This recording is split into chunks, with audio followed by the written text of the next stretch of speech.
দণ্ডবাদ সকাকে মুই মামুনি রায়। মুই আজি তোমারগুলোর জন্য আর একটা রেসিপি নিয়ে আসলুম, সেটা হল মাছ দিয়ে নাপা শাকের ঝোল। আজকের রেসিপিটা শেষ পর্যন্ত দেখেন, আশা করং তোমারগুলো খুব ভালো লাগবে। আর মোর নতুন নতুন রেসিপিগুলো সবার আগত দেখার জন্য রাজবংশী কিচেন ইউটিউব চ্যানেলটা সাবস্ক্রাইব করে বেল আইকনটা টিপি দেন, তাহলে মোর নতুন ভিডিওর নোটিফিকেশন তোমরা খুব তাড়াতাড়ি পাওয়া যাবে। এটিখন মুই মাছটা কাটি নিছং। এলা মাছটা ভাল করে ধুয়ে মুই মাছটা হলদি নুন মাখিয়ে মাছগুলো ভাজি করে নিম।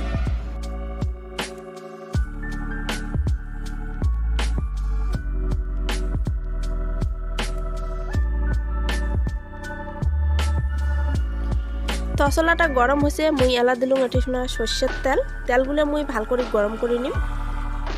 তেলগুলো ভাল করে গরম হয়েছে, এলা নুন হলদি মাখি রাখা মাছগুলো মুই ভাল করে ভাজি করে নিম।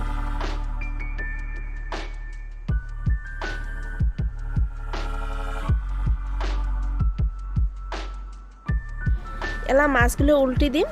মাছগুলো উল্টি দিয়ে দু পাশে মুই মাছগুলো ভাল করে ভাজি করে নিম।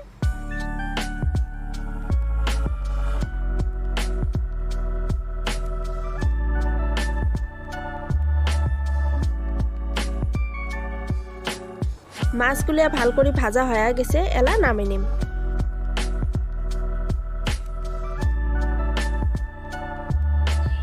এলা রান্ধিম নাপা শাকের ঝোল। তার জন্য মুই তেলত কয়টা কাঁচা মরিচ দিলুম আর অল্প পাঁচফোড়ন দিয়ে এগুলো ভাল করে অল্প ভাজা ভাজা করে নিম।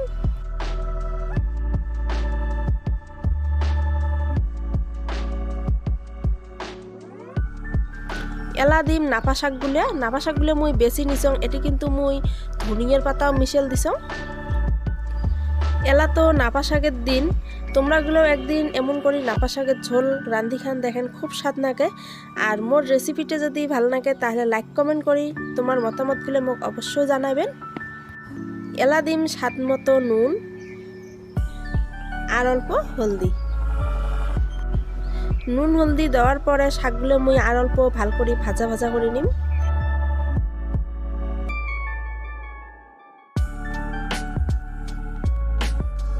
এলা শাকগুলো 5-6 মিনিটের জন্য ঢাকা দিয়ে রাখিম।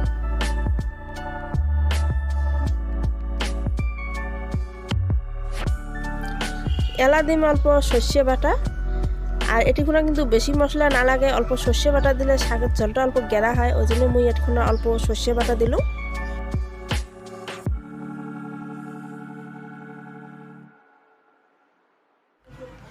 শাকগুলো ভাজি করে নেওয়া হয়ে গেছে, এলা দিম ঝোলের জল। দেখো ঝোলগুলো সেই সুন্দর গেরা হয়েছে, আর সর্ষে বাটি দেওয়ার জন্য খুব তাড়াতাড়ি শাকগুলো গেরা হয়েছে ঝোলগুলো। শাকের ঝোলগুলো থকথকি হচ্ছে, এলা মুই দিলুম ভাজি রাখা মাছগুলো।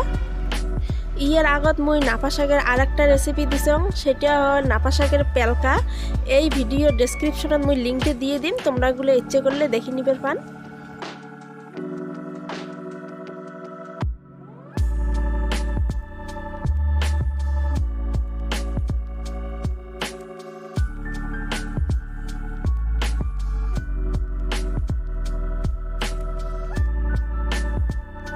আমার নাপা শাক ঝোলগুলো ভাল করে জাল হয়েছে, এলা মুই নামে নিম।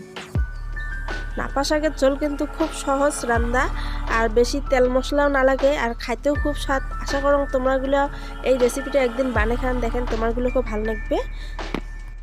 আজকের ভিডিওটা মুই এটিখানে শেষ করলুম। পরের দিন তোমারগুলোর সাথে আরও দেখা হবে আরও একটা নতুন ভিডিও নিয়ে। সবাই ভালো থাকেন, সুস্থ থাকেন। ধন্যবাদ।